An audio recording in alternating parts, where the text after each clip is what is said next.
It's all you, Counselor.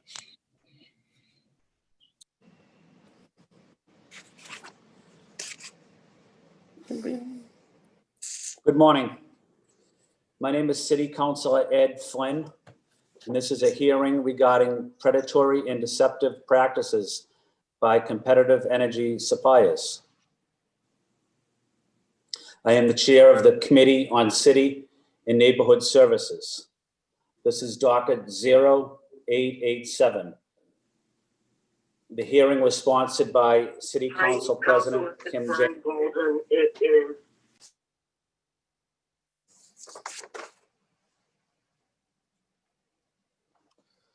I am joined by my colleague, City Councilor Kim Janey, City Councilor Liz Braden, City Councilor Andrea Campbell,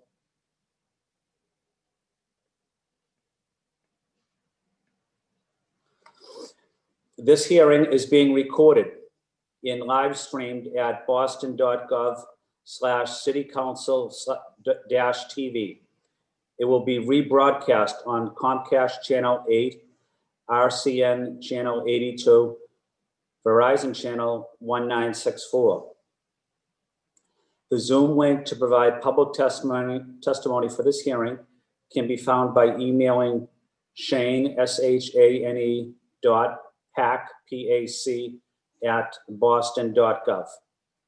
Please make sure that your Zoom handle is your full name. When you are called, please state your name and affiliation, residence, and limit your comments to 2 minutes to ensure that all comments and concerns can be heard. If you are unable to provide testimony today, you may submit a written testimony or a 2-minute video for our record by emailing the committee at ccc.cns@boston.gov or filling out the form on our website within 48 hours following the hearing. I will first let the sponsor of the hearing offer brief remarks, and then I'll ask my city council colleagues also to offer brief remarks as well. After that, we will ask questions and comments from the first panel. We have 2 panels today. The first panel is Chief Chris Cook. He is the Chief of Energy, Environment, and Open Space. And also on the first panel is Nathan Forster from the Massachusetts Attorney General's Office. At this time, I would like to ask the lead sponsor, City Council President Kim Janey, to offer opening comments. Thank you so much. Can you hear me okay? Can you guys hear me? Yes. Wonderful. Thank you so much. Yes. Good morning. I am very proud to be sponsoring this hearing today to discuss and examine deceptive practices by competitive energy suppliers in the Boston area. For the past few weeks, my office has been working with organizations like Lawyers for Civil Rights, Alternative for Communities and Environments, otherwise known as ACE, and many others on how to inform residents of deceptive practices used by competitive energy suppliers and how the city of Boston can partner in cracking down on these efforts. This past Tuesday, we had an informative town hall discussing and examining the scope of the issue while informing residents of their rights when encountering such targeted campaigns and what tools that residents can use to ensure that they are in fact protected from these scams.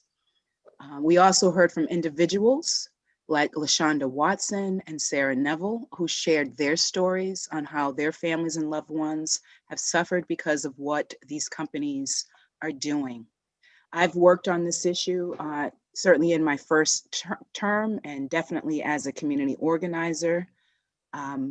When I first began doing community organizing work, I was trained at a historically Black college through the Children's Defense Fund, and they sent me to a rural town in North Carolina called Scotland Neck, where I was organizing women who lived in a housing development, and this was their number one issue, dealing with utility companies, how expensive it was for them. And it was great to really help them find their voice and get a solution.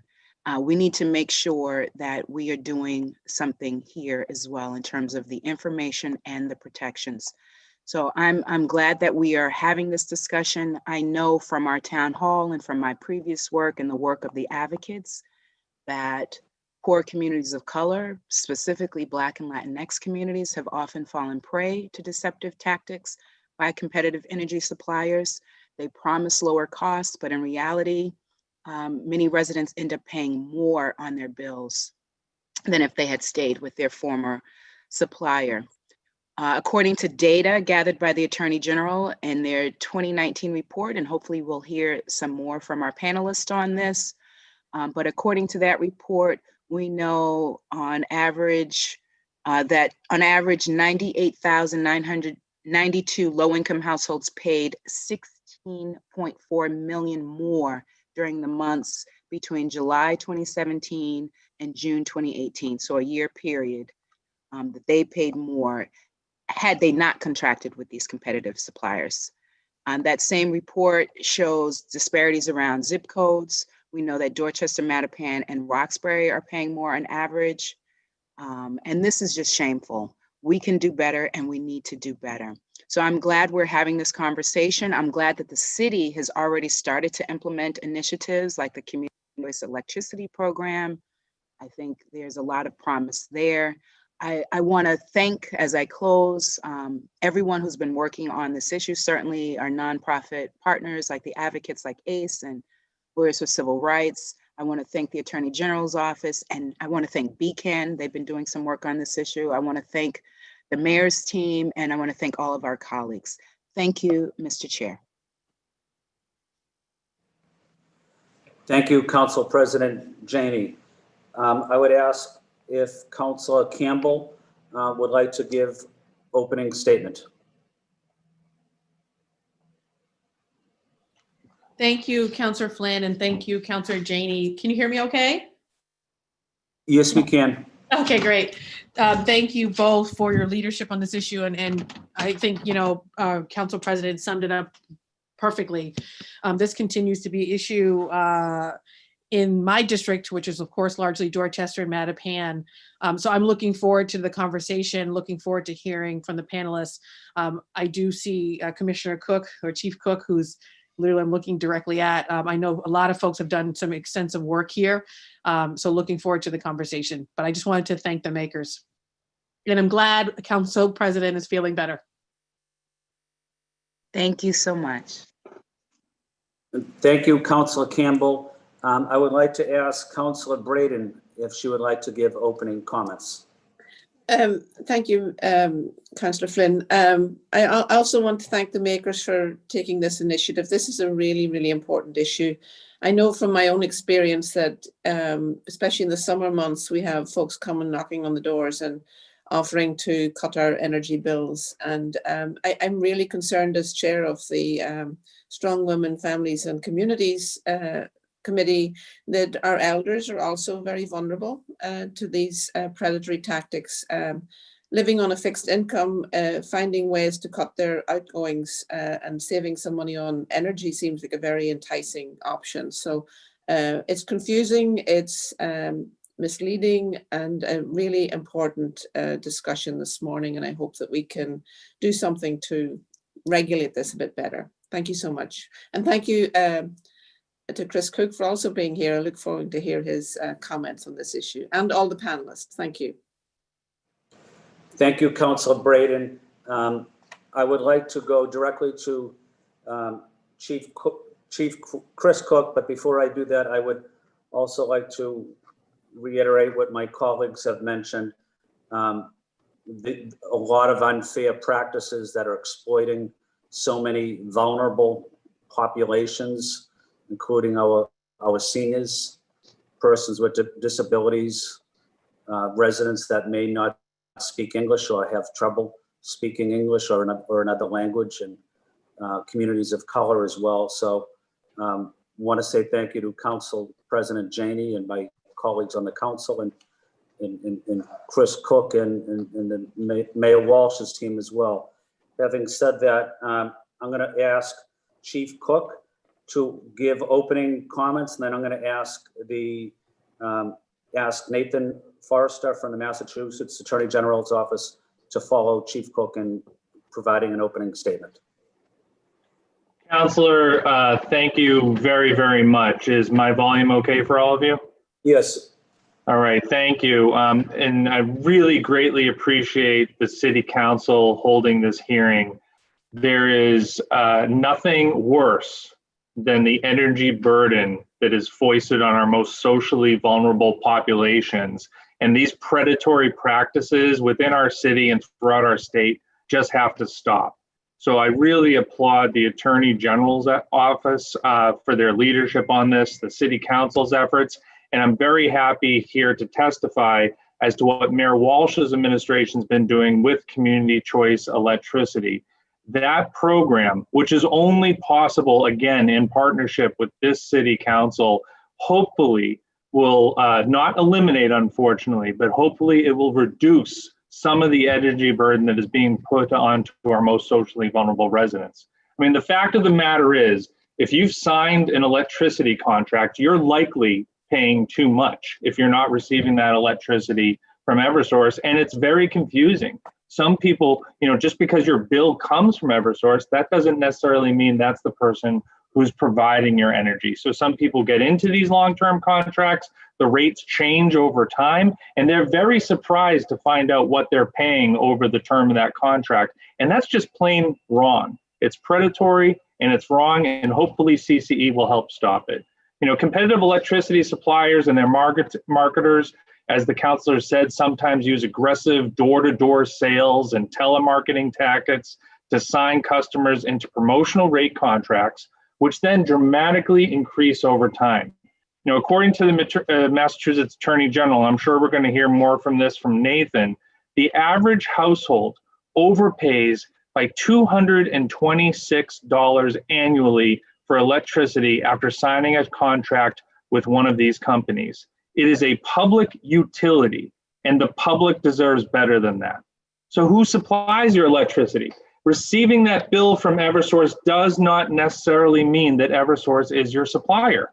If you locate the most recent Eversource electricity bill you have, and you use the reference guide on the backside of the letter, you can find your supplier's name and the contact information. You can also learn how to switch your electric supplier or find out more information. And our cityofboston.gov website, which I will drop into the chat later, will be able to guide you on that process. Now, as Councilor Janey mentioned, as Madam President mentioned, soon the City of Boston's new Community Choice Electricity Program will offer you another electricity supply option. And we know that there's power in community. By using municipal aggregation and by harnessing our collective buying power, the program seeks to deliver affordable, renewable electricity to all Boston homes and businesses. We are hopefully going to have as much as 250,000 customers on that service, thereby eliminating the ability of these predators to actually thrive on some of our socially vulnerable residents with these door-to-door techniques. We cannot guarantee savings through that program, but by using our collective power, we're going to make sure that we make it as affordable as possible. One other note on that, I do want to note that one of the other goals of CCE is to ensure that we are doing our best part to survive this climate crisis that we're currently in. We know that our most socially vulnerable residents are also the most likely to feel the ill effects of the climate crisis. So that thereby amplifies the negativity we associate with these predatory practices. To take advantage of the very people who are going to be most affected by the climate crisis by raising their electricity bills is wrong. So I'm glad that we're going to have the CCE program up and running in February. Hopefully that helps. I'm very glad that the Attorney General is taking leadership, and I'm very grateful to the City Council for taking leadership on this issue as well. Thank you very much. Thank you, Chief Cook. Nathan Forrester from the Attorney General's office. Good morning, Councilor Flynn and members of the committee. I want to extend my thanks to you, Council President Janey, the committee, Chief Cook, and the council for exploring this very worrisome topic of predatory and deceptive practices by competitive energy suppliers. Thank you also for the invitation to speak today about the Attorney General's office's efforts to protect Massachusetts consumers. And what we're talking about today are those companies that go door to door, they call you on the phone, often promising cheaper electricity bills. But the AGO's investigations and published reports have shown that these companies do not, in fact, provide cheaper bills. In fact, the AGO produced several reports which crunched the numbers on what electric customers in the Commonwealth actually paid these companies and found that Massachusetts customers lost an incredible $340 million on net to these companies over a 4-year period. In addition, as Chief Cook referenced, the AGO's reporting also shows that our most vulnerable customer groups disproportionately suffer the most harm from the individual residential supply market. Low-income customers and customers from majority-minority communities are more likely to receive individual electric supply. And suppliers are also more likely to charge them higher rates than other customers. Based on our updated numbers, a non-low income customer who uses 600 kilowatt hours per month pays on average $185 more per year than if her electricity supply had been provided by her utility. A low income customer, however, with the same usage pays $223 more per year than she would pay for the utility's electric supply. And unfortunately, these trends hold true in the city of Boston. We drilled down on a 1-month snapshot of detailed municipality by municipality data. Customers in all but one neighborhood of Boston overpaid. That means that customers in each of your districts, on average, overpaid for electricity supply. The neighborhood of Dorchester, in particular, has been hit hard. Our most recent numbers found that customers in Dorchester alone overpaid $116,741 on net in a single month in 2018. The AGO's reports corroborate what we have been hearing about the misleading and aggressive sales tactics practiced by many suppliers. We know that you too are hearing similar complaints about false promises of savings, impersonating utility workers, switches without authorization, taking advantage of elderly residents, and aggressive sales tactics, among others. In response to these complaints and the findings of our reports, the AGO has acted decisively to protect consumers from unfair and deceptive acts and practices committed by individual residential electric suppliers. Our Community Engagement Division offers competitive supply trainings around the Commonwealth, including 7 held in Boston to date. These trainings help consumers, municipal leaders, and community groups learn about how to protect themselves. Our office has also investigated and sued suppliers and their marketers when they violate our consumer protection laws. The AGO previously reached agreements with Just Energy, Meridian Energy, and Starian Energy, who agreed to pay a total of nearly $20 million back to Massachusetts customers in the Commonwealth. Just as importantly, each of these 3 companies agreed to strict injunctive relief to protect low-income customers and those on variable rates. With the release of the AGO's initial report in 2017, more state agencies, municipalities, and stakeholders have joined our efforts to address this urgent issue and to educate consumers. For example, the DPU recently opened an investigation into 2 individual residential electric suppliers, and also, at our request, opened an investigation into the impact of the market on low-income customer assistance programs and subsidies. The AGO has also worked closely with Dave Musselman and his team on the City of Boston's aggregation program. We know that your municipal aggregation program is designed to combat the threat that suppliers pose to consumers and includes thoughtful ideas on how to protect them. Like you, the AGO is anxious for electricity consumers in Boston to review the final environmentally conscious and safe aggregation option this winter. The AGO looks forward to working with the city as it implements its aggregation plan. And I also want to note the terrific advocacy of many organizations such as Greater Boston Legal Services, NCLC, the Green Consumers Alliance, LEAN, LCR, ACE, and many others who have joined their voices to ours in seeking to advocate for consumers who have been adversely affected by this market. I look forward to hearing from some of them today.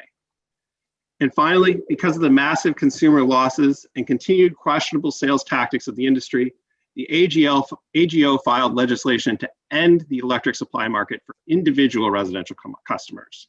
The legislation preserves the ability to form municipal aggregations, such as the City of Boston's.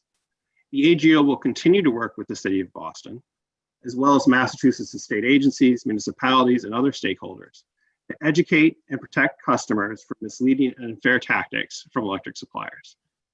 Thank you again for giving me the opportunity to talk about this important topic for the AGO and consumers. I'm happy to answer any questions that the committee might have. Thank you, Nathan. We are also joined by City Councilor Matt O'Malley. I just had one question before I asked the Council President Janey to follow up with questions. For Chief Cook and for Nathan, maybe the question could be answered by both of you. What efforts are both of you, your teams, doing to provide outreach to residents, to vulnerable residents that could be impacted by these types of deceptive practices? And maybe for Nathan too, is there a certain checklist where if a company that wants to come into the city or to the state, they must work with the city, they must work with the state and go over certain rules and guidelines to provide services to residents, and going in to stress to them the importance of integrity and not exploiting people. So maybe I can start with Chris Cook. Thank you very much, Councillor. Part of the goals set up by the working committee of the Municipal Aggregation Program for Community Choice Electricity was really around this issue of communication of where does your energy actually come from.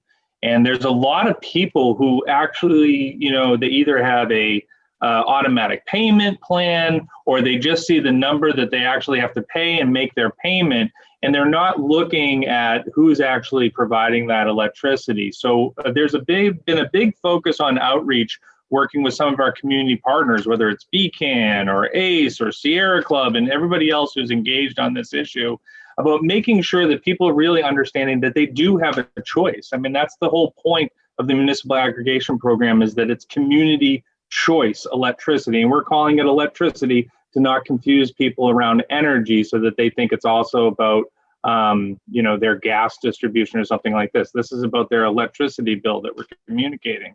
So over the past month and a half, we've held 7 different climate justice webinars in 6 different languages to make sure that we are also targeting those same populations that are being targeted by these predatory practices, and exposing them first to the fact that they have a choice, and second, that we will also be standing up this program, Community Choice Electricity.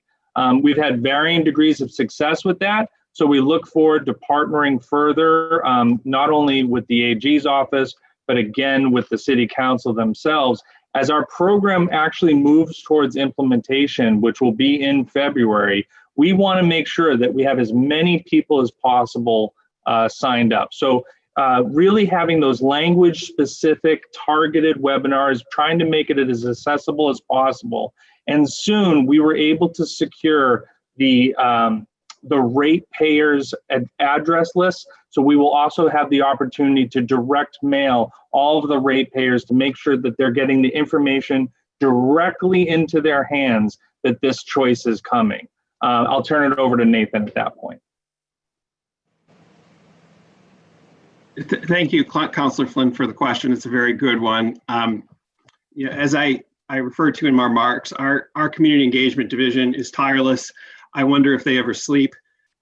They have done dozens upon dozens of consumer trainings all throughout the state of Massachusetts and and 7 in the city of Boston alone. And they're terrific. They're knowledgeable. They reach out to the communities that have been most affected by this problem, and they're great. We also have a team of people in our consumer advocacy and response division. If anybody who is having an issue with a competitive supplier, we very much encourage them to call and register a complaint, or to just give us notice of unfair practices that are going on in their community. We monitor those and we look at them very closely. We really feel like consumers are our eyes and ears on the ground in terms of what is happening with these competitive suppliers. And so, our card division, sometimes they can actually get results for individual consumers who complain by going back with these companies. And we also have voluminous materials on our website. We have a Q&A that tells consumers what they should do if they're solicited. It summarizes the findings of our report in a way that is digestible to people other than energy wonks who do this 24 hours a day. So we've really taken sort of every avenue we could think of to get the word out to consumers. And the Attorney General herself has been out in the media and at hearings raising the alarm about these consumers. One of the things that she says to consumers is to treat your utility bill number, your utility account number, like your credit card number. Because if they have just the consumer's name and the utility account number, they can switch you to their account. And Chief Cook made a really great observation in his remarks about how even if switched, you still get that bill from Eversource. So unless you know enough to drill down to that supply portion on the bill, you might be paying more to a competitive supplier and don't even know it. So that's one of the reasons why we feel very importantly that we need to get the message out to consumers. You need to check your bill. You need to be careful about these sales interactions, or else you could be paying a lot more. Thank you, Nathan. I'm going to ask the lead sponsor to start the start questioning now, which would be Councilor Janey, followed by Councilor Campbell, Councilor Braden, and Councilor O'Malley. So Council President Janey. Thank you so much, Mr. Chair. And I think Councilor Mejia has joined us as well. Okay. I have lots of questions for this panel, and unfortunately, I got booted out right at the tail end of Chief Cook's testimony and the beginning of Mr. Forrester. So forgive me if my questions were already covered. When I got booted out, Chief Cook, we were talking about the Community Choice Electricity Program. I'm really excited about that. I'm not sure if you gave a timeline, if you could give a timeline. If you could also talk about eligibility, is this for everyone who lives in the city, or their income restrictions? If you could talk about the rollout and how we're getting the information out, what languages. And then I'm also interested, Chief Cook, this is an opportunity if we're going to be doing business with companies.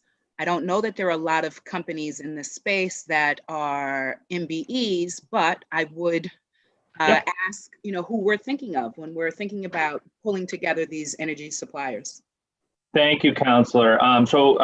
Trust me, when you got booted out, you didn't miss anything. It was just me ranting about predatory practices, and that'll be the theme throughout. Community Choice Electricity, the timeline will be, the program is actually alive and running in February. Now, we have an amazing amount of community outreach to do through November and December. The program is going to launch in February 21. However, due to Eversource's change in its basic service solicitation process, the city has yet to had to decide on its final product selection. So after it does that in November, we will mail out that product and the product options directly to the ratepayers themselves. So they will receive that. There will then be a period where ratepayers can opt out of the program, which we hope they don't, because we think it's going to be a good, affordable program for them, or they could also opt up in the program. And when I say opt up, we will have 100% renewable option for those who can afford it. But the main goal, especially with the first iteration of the program, is to make sure we are offering an affordable product. Because I have just a clarifying question, Sure. Chief Cook. So you mentioned opt out. So is everyone automatically in? That's And a then great we have- point. Yeah. You have It's to a choose to get out? Is that how it's going to be It's rolled a out? very important question. Yes. So what municipal aggregation allows us to do is switch everyone who's on Eversource basic service now to our municipal aggregation program. You then have the choice to opt out should you want to. But we really hope people don't, because typically what people opt out of when they're opting out of basic service is into one of these predatory programs. And so instead, they will be into a city program. And obviously, there's accountability there, not only through politicians like yourself, but also the fact that you could actually get the program manager on the phone at City Hall, unlike one of these companies when you're trying to change your rate. Yeah. Could you talk more about the engagement? So we've got, a few months before we That's launch right. in February. How are we targeting immigrant communities, poor communities of color, seniors? How are we getting this information out in different languages? Which languages? Thank you.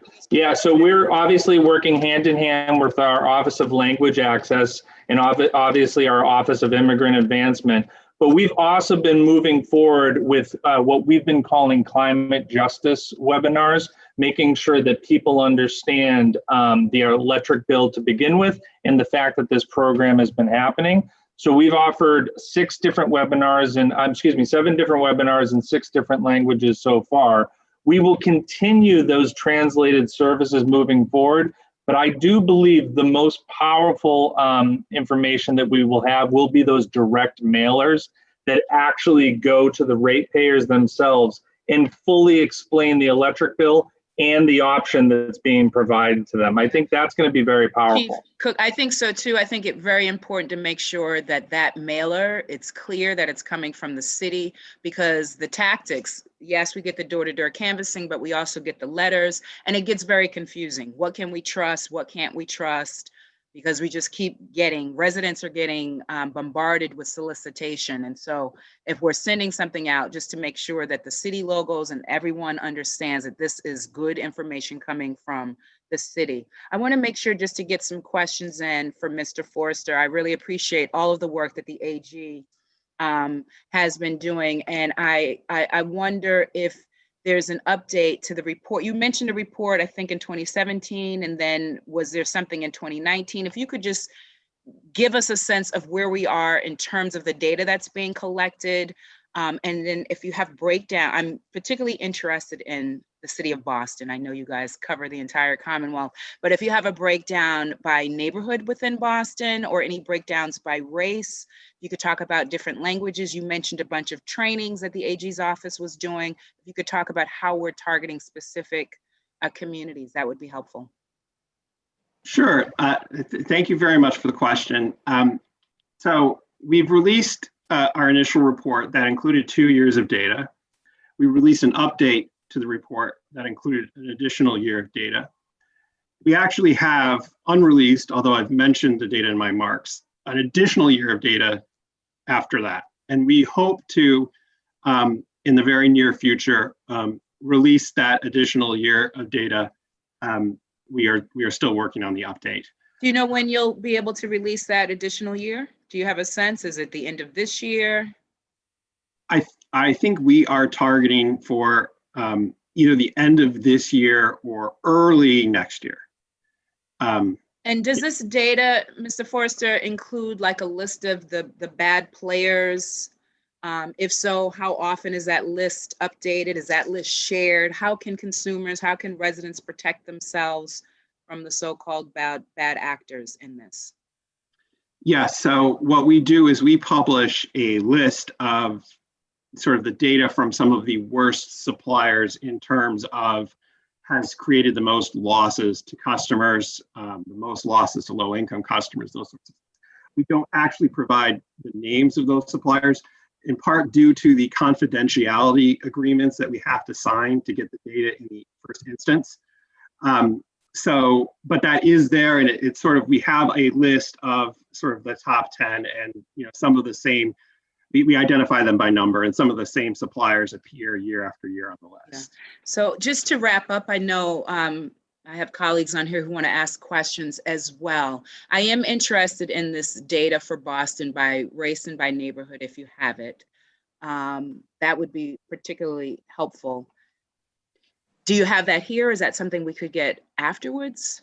Yeah, so I have some here. So in our reports, we have an appendix. And this is true of both our initial report, our updated report, and most likely the future report that we will be issuing. And I do have the updated numbers for individual Boston neighborhoods. Excellent. So I can, for example, I could tell you that, I mentioned in my remarks that Dorchester has been the hardest hit of Boston's neighborhoods, that, based on a snapshot in September of 2018. What we do is we take a snapshot of a single month because it's not feasible to get that sort of detailed information for every month of the year. So each report, we take a snapshot. And for our most recent set of data, that snapshot is September 2018. Dorchester, customers in Dorchester in that 1 month lost on net $116,741. Low income customers in Dorchester lost $26,316. That's just low income customers. It's shameful. It's shameful, and what it does is it clearly points out that they are targeting specific poor communities of color. It is shameful. Last question. Are there opportunities for residents, for customers, consumers to get their money back? Is there some suit that people can join, or is it just, you made this choice, so therefore, like, how can we help restore and make people whole? Yes. So, the Attorney General's office has been very active in trying to get as much money back for customers. We've gotten through our settlements almost agreements to pay up to a total of almost $20 million. And most of that goes back to consumers. And one thing that I'm very proud about those programs is that we don't require people to fill out a claim form to get their money. We make sure that the suppliers just send them a check. Excellent, excellent. I'd be interested in that data by race and by neighborhood as well. The people who get their money back. Yes, I don't have the specific data about who gets this or that in each supplier, and in fact we do have one settlement that is very recent where we haven't yet paid that money back, but we're hoping to do it very soon. But you can go into our reports, and it separately lists for Alston, Brighton, Charlestown, Dorchester, East Boston, Hyde Park, Jamaica Plain, etc. How much has been lost in total in those communities? How much of that loss is to low income customers in that community? What's the participation of customers in the competitive supply market overall in that community? And what is the low income participation? And I will tell you that in our most recent report, in every single neighborhood that we looked at, the participation is higher by low income customers than non-low income customers. So it's a huge problem. Thank you so much, Mr. Chair. Thank you, Mr. Forrester. Thank you. Thank you, Council President. Thank you, Nathan. Next up, City Councilor Liz Braden. Councilor Braden. Thank you. Excellent questions. I'm interested in your community training, the trainings that you do. I can think of community organizations in our office that would be willing to sponsor and to get this. I know from my own experience that when these folks turn up at your door, they look very official. They have official looking name badges. They ask, the first thing they asked is to see your electricity bill. And I did not realize the importance of the number. Your account number, you said, was like a credit card number.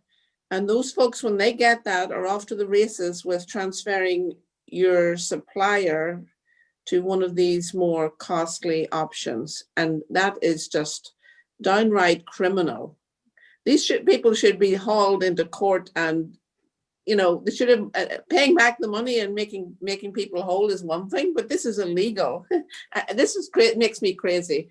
And I understand from my own experience, we are fortunate to have our own electricity supply because we have some solar panels. So we usually just tell them to go away and get lost. But I can understand someone who's struggling with their electricity bill. This seems like a very inviting option.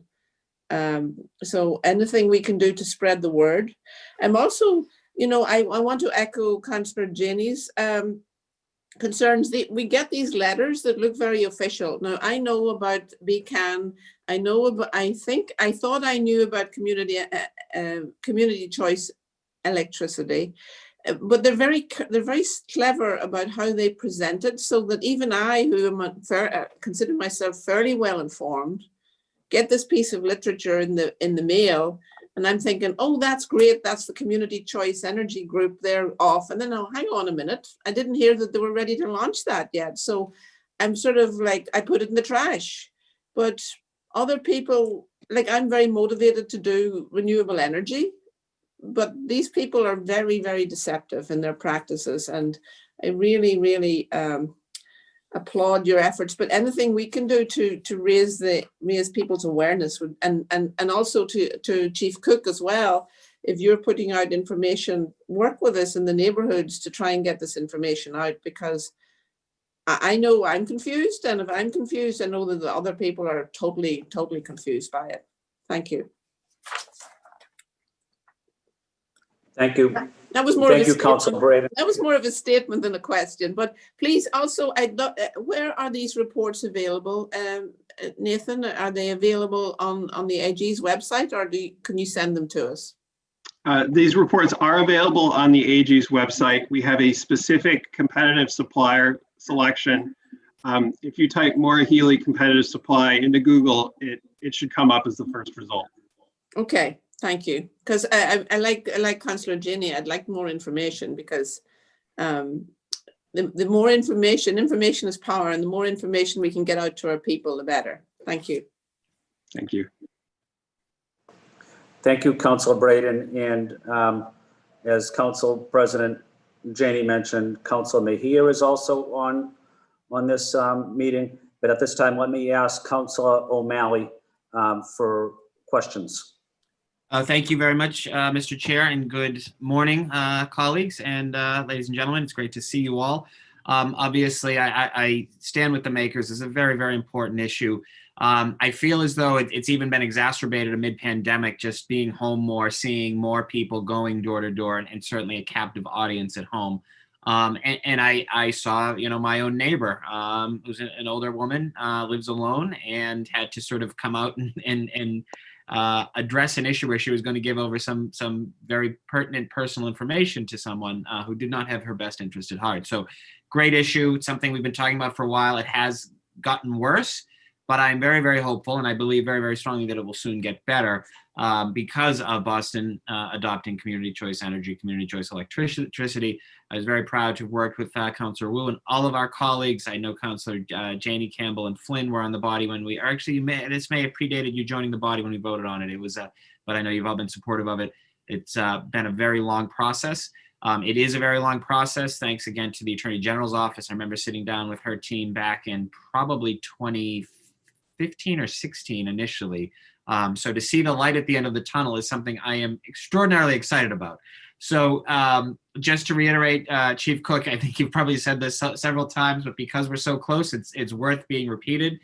Just for the timeline, next month, all ratepayers will receive the options from the, I'm sorry, go ahead.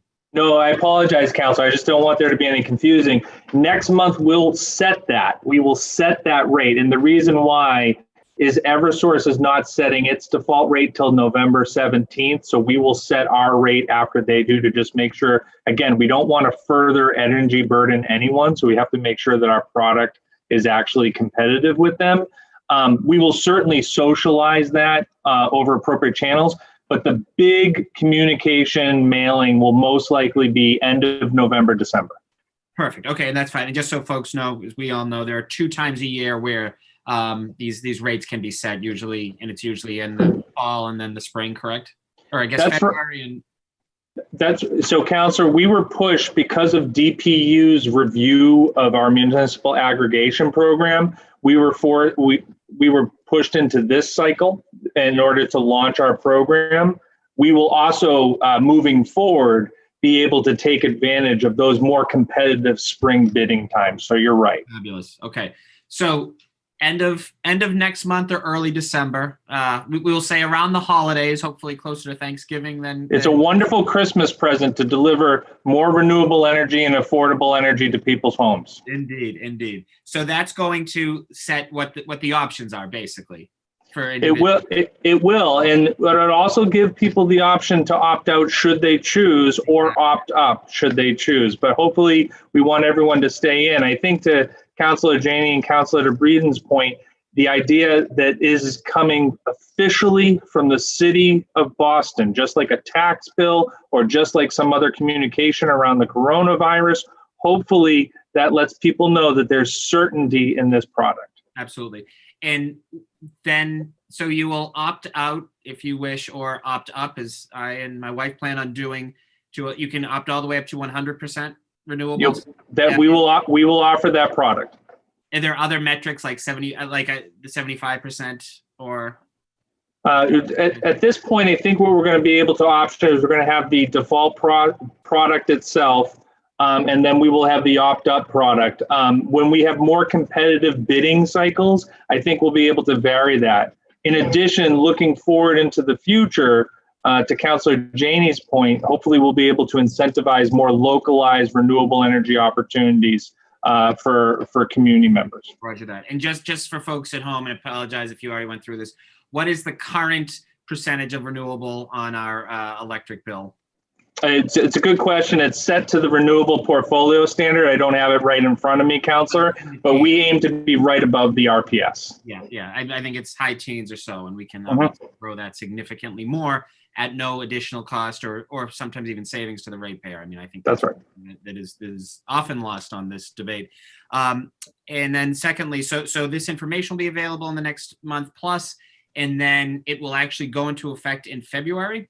That's right. So if you do nothing, you will automatically be switched over to the municipal aggregation program. And we think once that happens, that will end a lot of these deceptive practices that are happening in our neighborhoods. Frankly, I believe, and this is something that the Attorney General has been really leaning forward on, Maura Healey, is that the reason we've seen this uptick is not only people taking advantage of the pandemic and the fact that people are home, not only are they taking advantage of the fact that people are energy burdened and worried about their electricity bills as they're sitting at home, maybe they have a spouse or another member of their household out of work, but also they know that our municipal aggregation program is coming through the partnership with the city council. And so they're trying to take advantage of people and lock them into these contracts before our program arrives. All of those are absolutely right, Chief. And I would just add a fourth reason is that often these companies use the sheen of environmentalism to sell their product when in fact it's often not as energy efficient, sometimes worse, but sort of capitalizing on the fact that people understand that we need to do more for the environment. So I think that's particularly odious. So I appreciate that. All right, let me just ask this for my own edification. So when will I have to affirmatively opt up to 100% renewable? Do I have to do it before February? Obviously I would, because that's when the billing would start, but is there a timeline on that? Do you know? You'll have multiple options, but I believe you'll be able to do it in January. Great. Okay. Thank you, Chief. Thank you, Mr. Forrester, and thank you, colleagues, for this very important and timely hearing. Thank you, Councilor O'Malley. At this time, I'd like to ask Councilor Mejia if she has any questions. Councilor Mejia. Good morning. Thank you, Councilor Flynn, and thank you, President Janey, for calling this hearing. I believe when it was first filed, I talked about my own personal experience with people knocking on my door with the bait and switch, and they are very aggressive, these folks who are out here trying to get you to give them your information. And I have a few questions, and I'm just curious in terms of from a workforce development space, the people who are being hired to do the work. I'm curious about what, if anybody has any intel on, like, what does that recruitment process look like? What type of training these individuals are getting? Do they know what they're walking into? I think that that's also something that we may want to look into, because if folks are doing things that are illegal, I think that they need to know about it. So I'm just curious if anyone on the panel could talk to that, if at all. And then I'm also curious about how the city monitors scam and deceptive practices. I know that we have the AG's office, but I'm just curious about what processes we have in place here locally to look into this. And I'm just curious to know what kinds of collaborations exist between the city and the state. And for Chief Cook, how many people have attended the informational webinars so far? What plans are in place to expand the reach of these informational sessions? What kind of community partnerships are happening with local nonprofits and advocates? I think that oftentimes these folks are out in the streets doing organizing in different ways and for different issues, that I think that some partnership with some of these folks to just incorporate some of this language in their outreach efforts might be helpful, something to consider.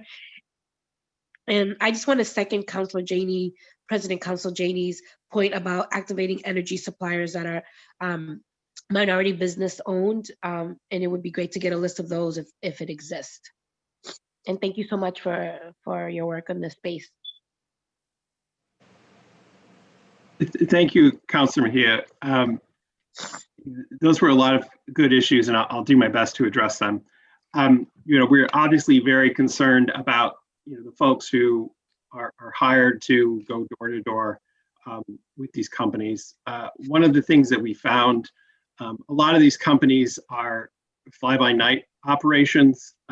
Very few of them are in the state Commonwealth of Massachusetts, if any. Often they bring in folks from out of state. It's not uncommon to hear about, for example, a living situation where, there's a collection of people from, maybe Florida or Ohio or Oregon or somewhere that are all, renting someplace in Boston and then going out during the day and marketing this competitive electric supply product. It's also true that many of them are not trained well. Which is one of the reasons why we see these representations. And often they're not told the truth by the marketers and the suppliers about the products they're marketing. And in fact, on multiple occasions, in connection with our efforts to look into individual suppliers, we have had people come to us who have said, I was somebody marketing this product and I thought that I was doing a good thing for people's pocketbooks and for the environment. And I was really stunned, amazed, and hurt that what ended up happening was that I was basically perpetuating a scam. So, we have all the sympathy in the world for these folks. A lot of I'm actually not aware of any competitive supply company that is in Massachusetts. Most of them are either headquartered in Connecticut, Florida. So these are mostly, if not completely, out-of-state companies. Counselor, just to your questions regarding the city. Unfortunately, what often happens is we have to refer them to the Attorney General's office, and you can imagine the caseload there. And so I think the biggest effort we can do is to be proactive and make sure that our municipal aggregation program is up and running. For those informational webinars, we've been very fortunate. We've been, considering that they're highly targeted to specific languages, we've been getting as many as 20 people to those different webinars. Our hope is that they are climate leaders and they are leaders within their community, and then they're bringing forward that message. But we've also been collecting their feedback to provide further communications to those targeted members of our community. And then the last thing I'll say is I think your point on using the organizations is really key to all of this. As good as our brand is, the city of Boston, the brand of BCAN, the brand of MCAN, Mothers Out Front, Conservation Law Foundation, ACE. I'm going to get in trouble because now I'm just listing all of our amazing organizations, Sierra Club, and I'm going to forget one. But the value of their brand, when we have our final product and they say to the community, this is a good product for you, they have such trust built within those communities. I think that will be very valuable. But this goes well beyond the climate justice environmental groups. We really have to connect with the CDCs and all of the folks that you at the council are connected with, because electricity affects everybody. Everyone has an electricity bill, and no one should be paying more than they want to. Excuse me, than they have to. Yeah, thank you for that, Chief Cook. I do have a follow-up to that. I'm also just would encourage you to look at some of the organizers that are working in the housing space, just because obviously folks who are renting are experiencing the housing crunch. And so it's just a few little talking points that you can share with that group. And then the other thing that I would say is that I always talk about the fact that not everybody knows how to read or write, even in their own native language. So even if it's just a video, here's 5 things that you need to know that can go out into the social media so that we can share it across our platforms in terms of what people need to look out for. That would also be helpful to us. And I think if there was a list of those bad actors, public shaming always works. I think that, if there is a list of folks that people need to be aware of, then let's put that list out into the universe so that people can be on the lookout. But I do appreciate all of your efforts and look forward to partnering with you to get the word out. Thank you. I think the video is a great idea, Councilor. Thank you very much. Thank you. Thank you, Councilor Mejia. That ends the first panel. I want to say thank you to Chief Chris Cook. I want to say thank you to Nathan Forrester. You're more than welcome to stay and listen to the conversation. I just wanted to add one brief story before we go to the second panel. There was an elderly woman in my neighborhood. She got mailed an official-looking check that was made out to her for very small money. I think it was like $8 or $9. And she cashed the check. And once she cashed the check and got the $8, she went down into the store and got milk and bread. And then she was signed up on an electric plan or some type of plan. This was several years ago. I referred it to the Attorney General's office. But you're exploiting seniors, especially seniors that are in desperate need to pay their bills or to have a little bit of food on their table. So we appreciate the great work of the Attorney General's office and of Chief Chris Cook's team as well. So thank you. Thank you. And now I would like to recognize and introduce the second group of the second panel. We will start, I'll introduce them and then they can give an opening statement. Monica Briggs, who is with the Boston Climate Action Network. Terry Mason, also with the Boston Climate Action Network. Lauren Sampson, Lawyers for Civil Rights. Sophia Owen, Alternatives for Community and Environment. And I might not pronounce this name correctly, so I apologize if you could help me, is Dwayne Tyndale, Alternatives for Community and Environment. At this time, I would like to ask Monica Briggs if you would like to give opening comment. And I also know that you have an 11:30 hard stop, so I wanted to get to Monica's testimony first. Thank you very much. Do I have 2 minutes? Yes, yes. Okay, well then I'll make a short story out of my 3 separate experiences with these scammers. I'm an environmentalist, very eager to use renewable energy.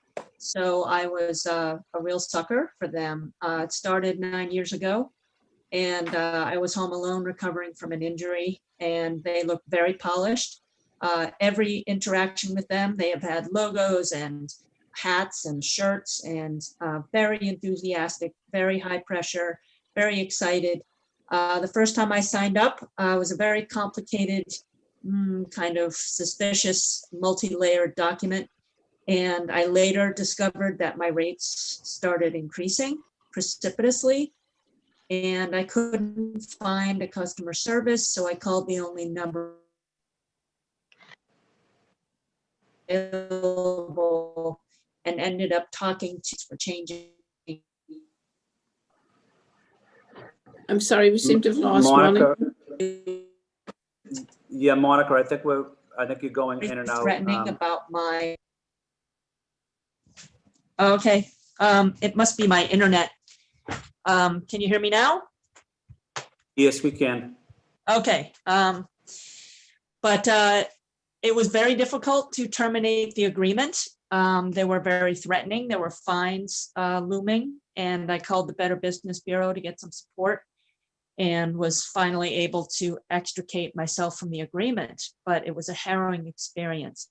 Nonetheless, I stepped into another potential agreement because they came to my door again, and they wanted to see my my electricity bills, and I didn't really understand why. They wanted to actually come in my house and look at my electricity bills. And fortunately, this was a team of young people, again, very enthusiastic. My suspicions kind of overrided, and I told them I would contact them the next day, and they called me and asked me for the same information. And I just decided, you know, these people are far too high pressure for me. And then it happened again a couple of years later, and I told them to get off my porch and not to bother me, and that I was tired of their overtures. These were 3 different companies, and I actually alerted my neighbors and called the Better Business Bureau again. But you know, they were very intense, and you know, I consider myself somebody who's fairly informed, but they got me every time. So I can't even imagine what it must be like, you know, for people who may not be as informed. And they approach me from the environmental angle. They have so many different angles where they can get people. So it's a very, very dangerous phenomenon. Thank you, Monica. Yep. Terry Mason. Yes, thank you, Counselor. I'm Terry Mason, and I live in Jamaica Plain, and I'm also with the Boston Climate Action Network. And I just want to say briefly that before I tell my story, which is quite short, but it's pertinent, I think, how the Boston Climate Action Network, which has been involved for almost 2 decades in kind of educating and raising the awareness about the need for a just energy transition to a green economy for people in Boston, and working to change policy at the city level. So we, in the course of developing our campaign several years ago to promote community choice electricity, a successful campaign which members of the Green Justice Coalition, some of our partners like ACE and others really worked hard to pass, and we had partners like Councilor O'Malley really pushing for it at the city council level. Anyway, as a part of that campaign is when we began to hear these stories about the energy scammers and people, having been fooled by these competitive suppliers. And it's important because we also see, as Chief Cook talked about, the community choice electricity as a way to address this problem. So in any case, and then we began to develop educational materials about this. We have a competitive supplier and community choice energy PowerPoint, which we're happy to share with others that we have used. We have Monica's story has been put on a video. We're trying to collect other stories from people on videos to play a role in this education. And we've been working with our partners at ACE and also at Lawyers for Civil Rights and that's how we began to participate here with this meeting. And my story, just like Monica's story, interestingly, This happened to me several years ago, and so I can't remember the details, but I was stuck with it for a while. And this was also before I became more informed about the climate, or informed myself. But I too was approached in Jamaica Plain on my front porch, and by a fairly young person. And all I can say is that for the long amount of time that we spent on the front porch, I was very concerned about climate change and really wanted to do something about it. And so they sold me, long story short, on signing up with Just Energy, which I noticed is one of the companies that the Attorney General's office has already gotten some kind of fine from for deceptive practices. In any case, they sold me on that I was going to be helping with the green energy and the all of that, and I was very excited about that. Even though they did share with me that our costs would be higher, they wouldn't be much higher, and also it would be so worth it because of the green energy, which I was willing to do. And we often had conflict at home about it because we did pay more, but I felt so much better because I thought I was contributing to the green energy, revolution. As it turned out, a few years later, they sent me, I guess maybe they were required to by the Attorney General's office, I'm not sure, a list of the kinds of sources that they had for their energy. Guess what? It was almost all natural gas, nuclear energy, and some coal, and then tiny, tiny amounts of solar.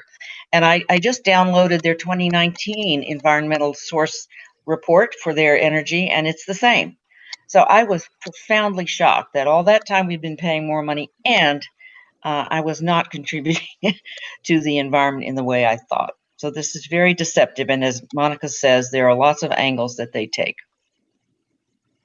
Thank you, Terry. At this time, I'd like to ask Lauren Sampson from the Lawyers for Civil Rights to make an opening statement. Thank you, Councillor Flynn. Thank you to everyone joining us today. My name is Lauren Sampson. I'm a staff attorney at Lawyers for Civil Rights, an impact litigation nonprofit that protects the civil rights of people of color and immigrants. My practice is concentrated on race and climate justice, in particular, the intersection of racial justice, environmental justice, and consumer protection. I want to start by just breaking down for those who might be watching what exactly it is that we're talking about. So following the deregulation of the utility industry in Massachusetts in 1997, consumers can now obtain electricity or gas in one of two ways.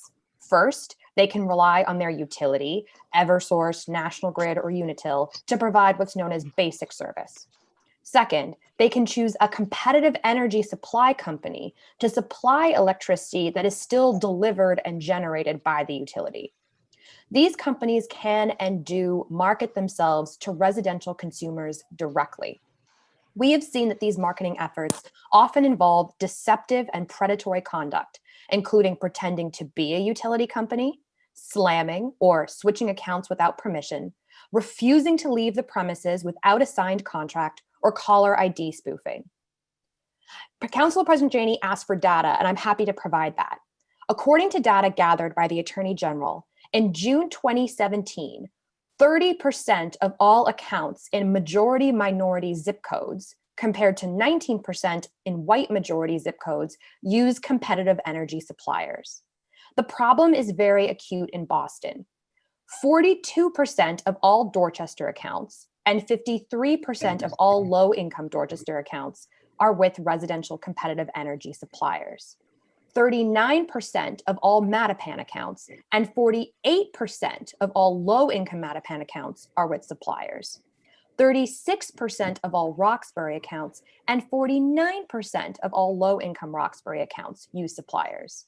And lastly, 29% of all East Boston accounts and 43% of all low-income East Boston accounts are with these suppliers.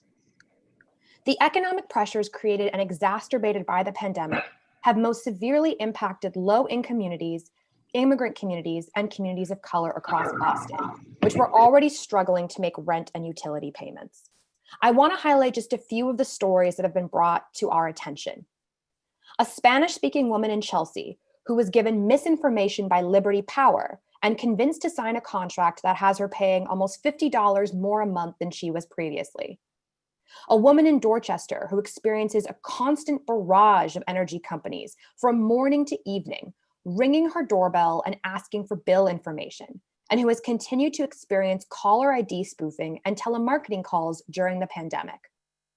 A man in Dorchester whose aunt in her 80s receives calls from electricity companies pretending to be someone else, and when he tried to get out of his own contract with an energy supplier, was told the cancellation fee would be between $300 and $500.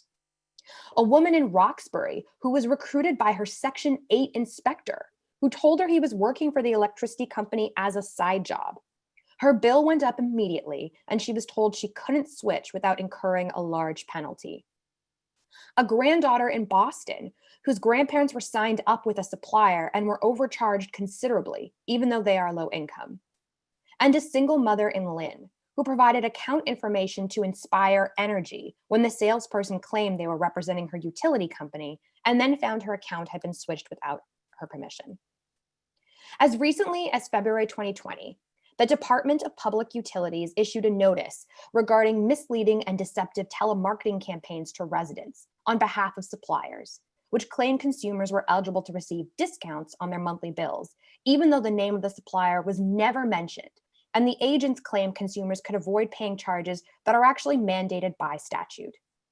Just this Monday, LCR and ACE sent letters to both DPU and the Attorney General's office regarding an egregious and deceptive solicitation by Residence Energy, which sent a salesperson to Chelsea, Massachusetts, to pressure residents into switching their supplier in a heavily immigrant neighborhood with many elderly and non-English speaking residents. The salesperson conveyed a strong impression that providing account information was mandatory, not optional, and was pushy and aggressive throughout the encounter, even sending an email to the resident from a third-party service while at the door and pressuring him to sign up because the offer would only be valid for 24 hours. We called upon the AGO, which has investigated Residence Energy in the past for targeting low-income consumers, to launch a specific investigation into its sales practices during the pandemic. And we simultaneously urged DPU to explore all options to reinstate its moratorium on door-to-door marketing activity in high-risk COVID communities. Although the problem is vast, it is not without solutions. We urge the City Council to explore one or more of the following options. Supporting groups like ACE and LCR and our request to DPU for a reinstatement of the ban on competitive energy suppliers in communities designated as red by the Department of Public Health, supporting the legislation filed by the Attorney General that would prohibit competitive energy supplier solicitation of residential consumers, providing community education through and beyond the city's Community Choice Energy program as to the difference between electricity supply and generation and how to protect oneself from scams, maintaining a publicly accessible, multilingual database of customer complaints and issues, and finally, exploring municipal code amendments that would regulate door-to-door solicitation. For example, in Fall River, salespeople cannot enter or remain on a property if a resident has expressed through signs or other means that salespeople are not welcome. In Tacoma, Washington, door-to-door solicitors must be licensed by the city itself and must carry an ID card at all times while soliciting. Applications must be submitted to the Tax and License Office at least 10 business days prior to engaging in solicitation. In Montrose, Colorado, commercial solicitors must acquire a city-issued permit and display a city-issued photo ID badge. The city also maintains an online no solicitation form and prohibits commercial solicitors from going to addresses on that list. It also makes available no solicitation signs that residents can print and display. Requiring reports of the dates, locations, and number of salespeople on these campaigns would allow the city to better monitor marketing activities and identify problematic trends. We look forward to continuing to work with the city on this critical problem. Thank you. Thank you. Thank you, Lauren. Next up, Sophia Owen, Alternatives for Community and Environment.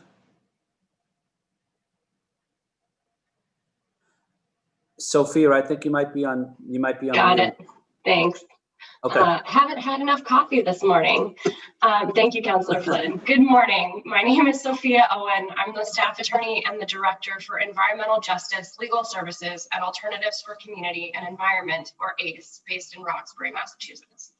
ACE builds the power of communities of color to combat environmental racism and classism, to build healthy and sustainable communities, and to achieve environmental justice.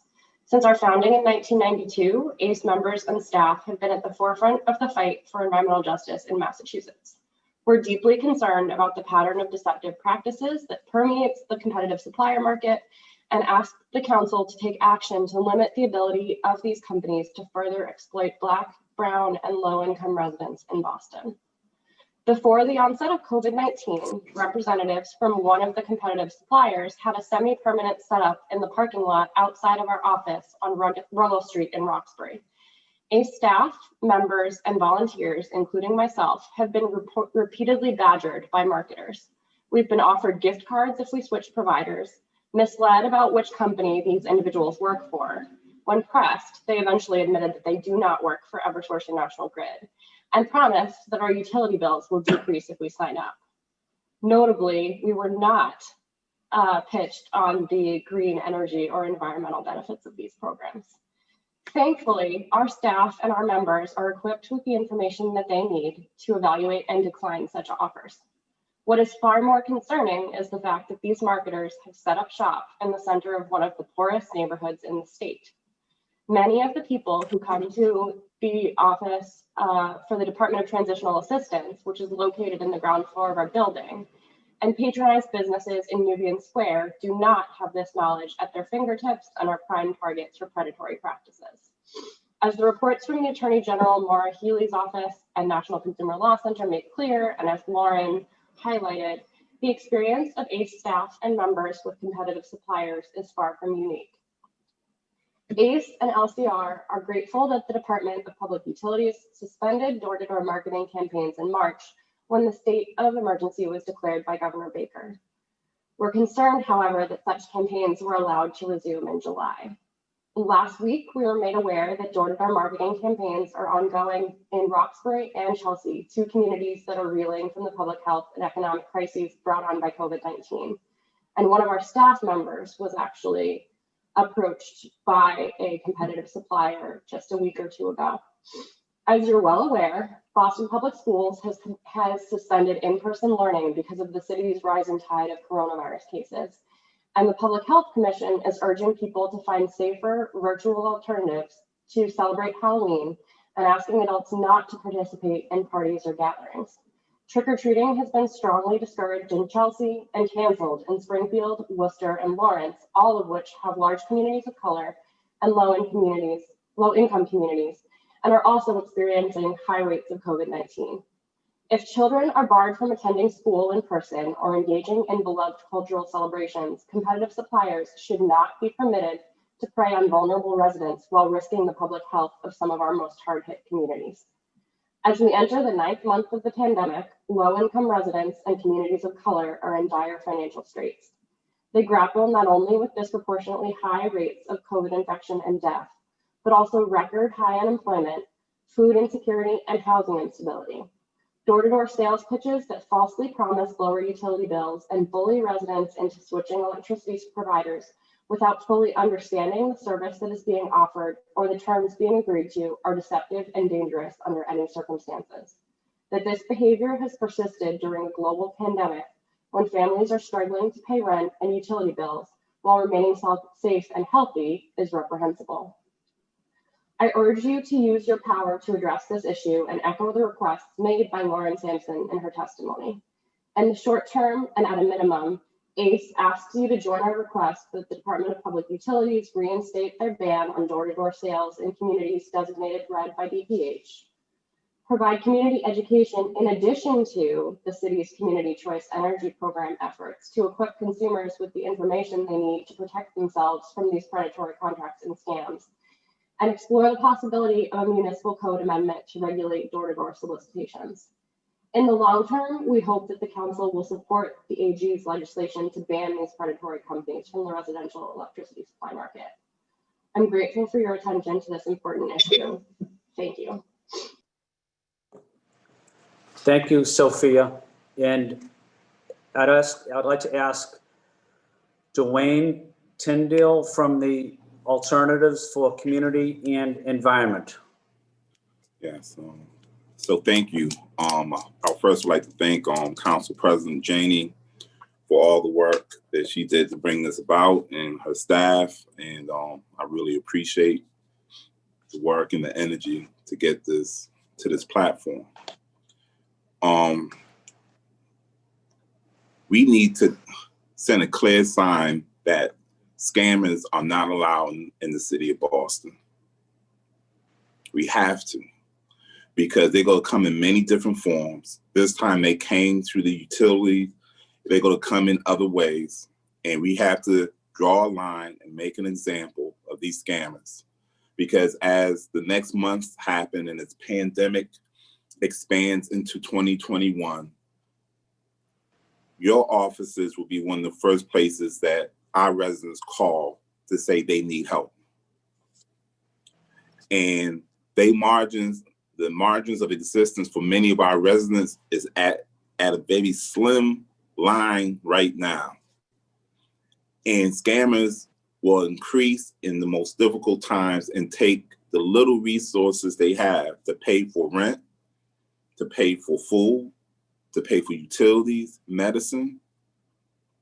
And if we as a community, if we as the city of Boston don't make a clear stand, both regulatory, legally, and especially enforcement, then we're going to see the impacts on our communities in the very near future.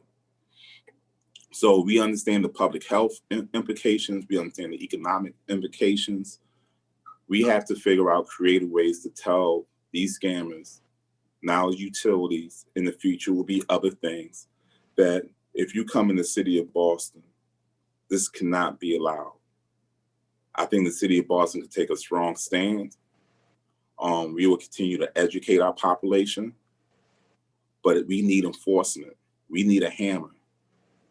And whether it come from the state or city or a combination of the two, it's very important that we have some enforcement component when someone is stealing resources from our families.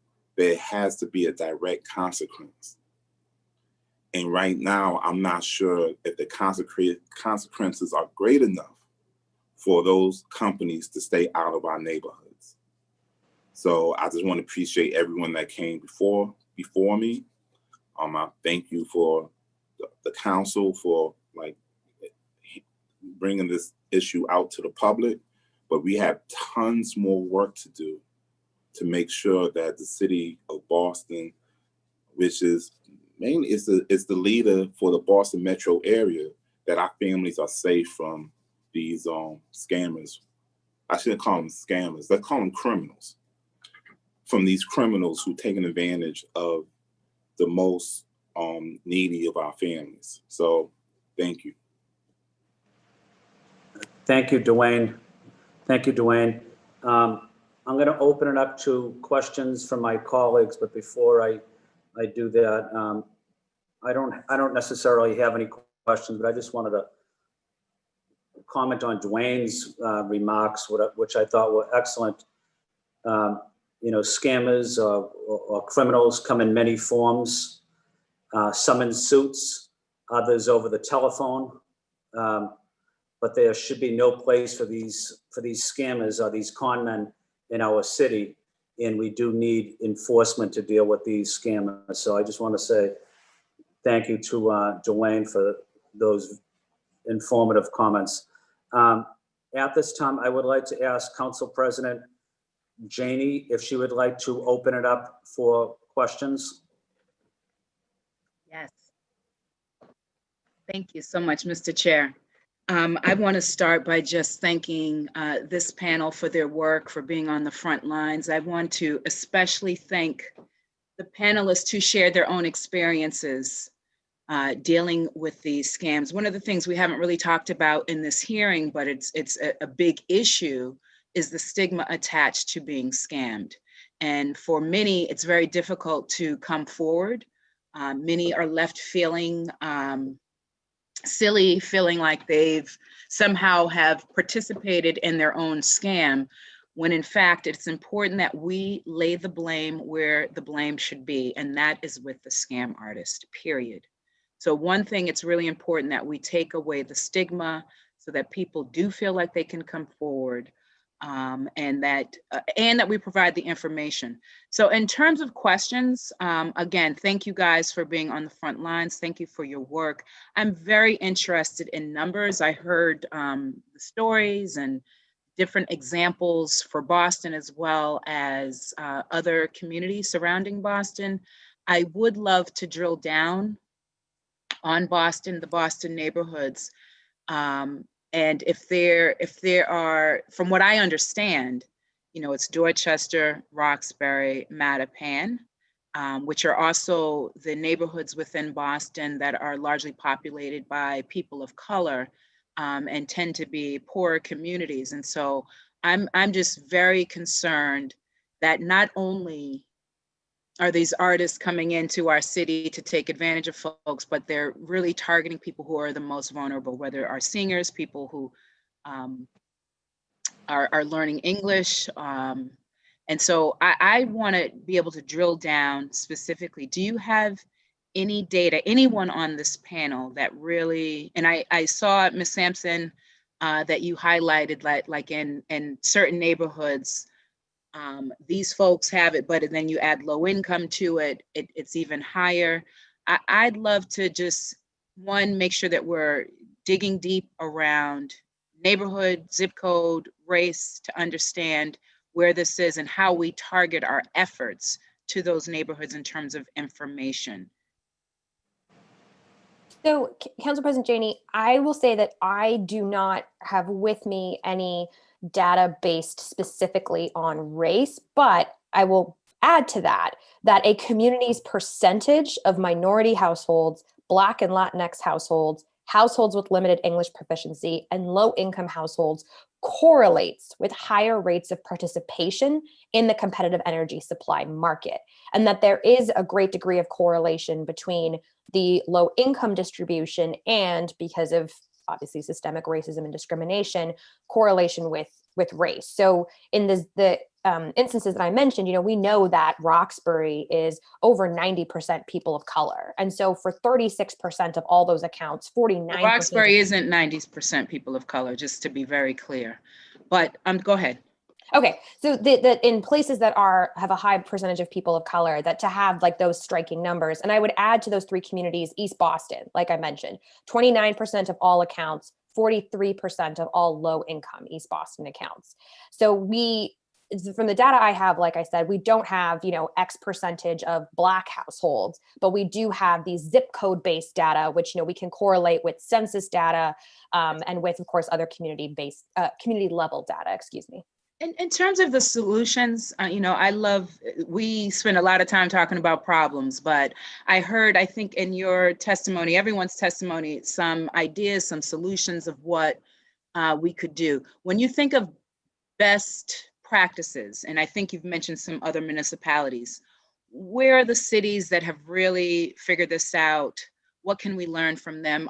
Is there anyone that you could point to, or are there specific initiatives that perhaps other municipalities have taken on that you think we should adopt? I heard you mention amendments to our code around, so I just want to make sure that as we wrap up this hearing, we have some good nuggets in terms of solution-oriented follow-up next steps that we can try to advance here in the city.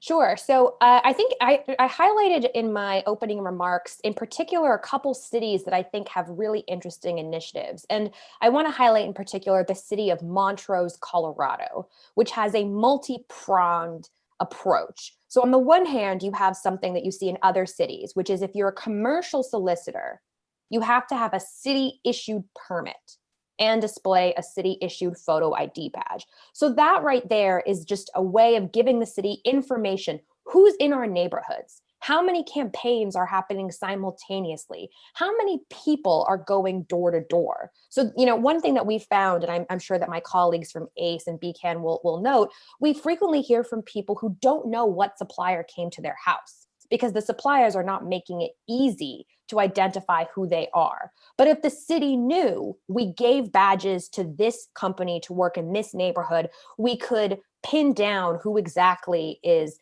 preying upon our residents. Then the city of Montrose also makes it easier for residents to sign themselves up to not be solicited to. You can do that online. You can do that by phone.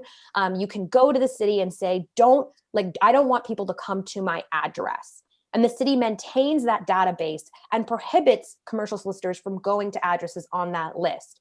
The city makes available these signs that you can print and you can put out, you can pick them up in City Hall. And these may seem like small things, but I think they go a long way towards both empowering residents in creating and maintaining data, and, as Dwayne said, sending a strong signal to suppliers that people are paying attention to what's going on. Anyone else want to chime in just on solutions? And then I'd love to yield my time to other colleagues. I just want to, again, emphasize my gratitude to you guys for being on the front lines and really tackling this issue. And again, to those who shared their own personal stories, having dealt with scam artists. I know it is not easy to kind of share your story, but we need to, again, take back that power, make sure people understand they don't have to stay in victimhood. And this is the purpose of this conversation, to make sure that we are arming people with the information that they need, that we're putting the protections in place, and that we're coming up with solutions. So unless anyone else wants to chime in, Mr. Chair, I do yield my time. Thank you so much. I would just very briefly say that in addition to what Lauren's already said, and in addition to the information that was presented by both the city and the Attorney General, I think one of the gaps that we're noticing is the fact that the city's response when this happens is, well, we have to refer you to the AG. So I would encourage the council to look into possibilities around further services that can be provided to folks on a city level who have been impacted by these practices. And then I would also just echo the request to, in terms of the data, I appreciate that collection is difficult and that there is more that is forthcoming from the AG, but if we can collect some of that data, as you said, neighborhood to neighborhood, and with the way that things have changed so much with displacement, I think it's important to have a more up-to-date picture. So anything that the council can do to help collect and solicit information from folks around this would also be very helpful. Thank you. Thank you, Sophia. And next up, we would have Councilor Braden, but I just wanted to follow up briefly on Council President Janey's comment. Before this hearing, I didn't think of the stigma associated with someone being exploited by that. So those comments are very helpful, Council President, to the general public. And so you provide great information to the residents that, they're the victim, but, it's not their fault. So I just want to say thank you to Councilor Janey for bringing up that great point. And at this time, I would like to ask Councilor Braden if she has any questions. Councilor Braden. Thank you. I really want to thank all the panelists. It was very, very useful to hear all your information, but also I think I want to particularly thank Monica Briggs for sharing her experience of being scammed. These operators are incredibly slick. They look very, very professional. And the materials that we're getting in the mail are looking very, very convincing. Like I myself was almost thought that something that was coming through the mail was something from our community. What is it? I have to always check it. Community choice electricity. I almost, there was a bait and switch there that was very subtle and very, very, very convincing. So I really feel enraged that this is happening, especially in our neighborhoods of where we have large communities of color. and that people are being exploited and victimized in this way. So anything that we can do as a city to disincentivize this behavior, I applaud the Attorney General's office for taking such, I think they've been pretty effective, but it is still happening on the ground. I think having a dashboard with businesses that are doing this predatory behavior would be helpful. And I really feel that we have to engage with all our community partners to raise up this issue so that that we see these guys coming and that we send them off packing in quick order. So thank you so much. I'm really interested in solutions. So any other suggestions? I'm going to look into the city in Colorado, Montrose, Colorado, and find out what they're doing. But I really think this is something that's crying out for action, and at the city level as well as at the Attorney General's office is one level, but I think we need to do something more locally as well. And, so then, thank you. Oh, sorry, I apologize. I didn't mean to cut you off, Councilor Braden. I was just going to add, I know I shared this earlier in the summer with Council President Janey's staff, but we compiled at LCR a list of example code amendments from jurisdictions around the country that involve door-to-door solicitation. You know, certainly these are jurisdictions that I think have struck a good balance between the protections of the First Amendment, which does still, of course, protect commercial speech, as well as the need to protect residents and make sure other interests are balanced as well. So we can circulate that document more broadly. Like I said, I know we sent it to Council President Janey's staff in the summer, but can update that and continue to circulate it. I do think that now more than ever, usually the interests that municipalities talk about are, you know, we want to prevent traffic and trash. I think now that we have a global pandemic and we don't want people going door to door, the interest of the city in protecting those residents is even stronger, and I think militates even more favorably towards a code amendment that would ensure that solicitation is managed and handled in a way that does not disadvantage vulnerable communities.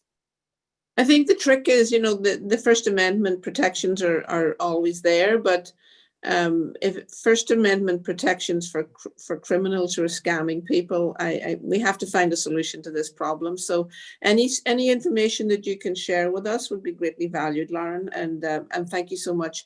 I have to apologize. I have to jump off for another meeting right now, but thank you so much. This is really important. And critical that we get this fixed. I'm really passionate about this. It's been a near miss a few times with myself, so I really feel that we have to try and protect our most vulnerable citizens in Boston. So thank you so much. Thank you, Councillor Flynn. Thank you all. Thank you, Councillor Braden. At this time, I'd like to ask Councillor O'Malley for if he has any questions. Councillor O'Malley. No questions, but I did want to again take this opportunity for a statement, and that is to thank the Council President for convening this hearing, and to the advocates who are with us. Monica, Terry were integral parts of passing BCAN, as were incredible friends from ACE. And I do think and hold out a high degree of confidence that once CCE is fully operational in a couple of months, that will help not totally solve this problem, but will certainly help make it a lot better. But certainly the work will continue. And I think some of the ideas and suggestions that came from our prior speakers are ones that we should heed and we should really put into practice. This is a social justice issue. This is an environmental issue. This is a fairness issue and an economic issue as well. And obviously, as has been said, you know, folks who are being targeted, this can often be put in these untenable contracts that are damn near impossible to get out of, and it's just it's criminal in my opinion. So this is a really important issue. It's great to again convene the advocates. I think that there's sort of a two-way we can maybe capitalize on the community choice, the continuance of the sort of rollout, the community process that we had when we originally wrote this. Or when we originally began pursuing this, we had anticipated a year-long community outreach, going to different civic associations and meetings. It was largely one of the ways that we were able to pass it. We had so many of the advocates go to different civic associations to try to build support, which was done successfully. Obviously, the pandemic has made that difficult. While we have been doing some good outreach via Zoom, these profiles or this platform, I should say, doesn't work for everybody. So we need to be really intentional about that going forward as we get closer to the February launch date. But I think there is an opportunity to talk about what community choice is, and also, again, alert members of the public what the other options that often sound too good to be true are too good to be true. So again, thanks to everyone for this great work. Really, really important issue, really, really timely issue, and look forward to continuing the partnership to addressing it. Thank you, Mr. Chairman. Thank you, Councilor O'Malley. Councilor Mejia, do you have any final questions or comments?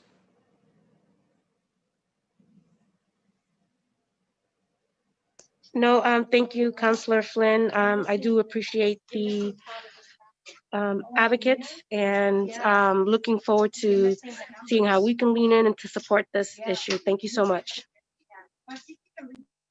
Thank you, Councilor Mejia. At this time, I would like to give it back to Council President Janey and ask Councilor Janey if she'd like to offer closing comments before we adjourn the meeting. Thank you so much, Mr. Chair. I just would like to again thank the panelists, the first panel, the second panel here, certainly my colleagues, all of the advocates, all those who testified, particularly those who shared their stories. There seems to be lots of opportunity to continue some good work together. So I look forward to doing that, working with LCR, working with ACE, working with BCAN and others, and certainly my colleagues on the council. So I appreciate you chairing this important discussion and look forward to the next steps. Thank you, Council President. Again, I want to say thank you to the advocates. I want to say thank you to the administration for being here, the Office of the Massachusetts Attorney General for her leadership as well. I want to say thank you to the City Council Central staff, especially Candace and Shane, for helping us on this hearing. This meeting is adjourned. Thank you.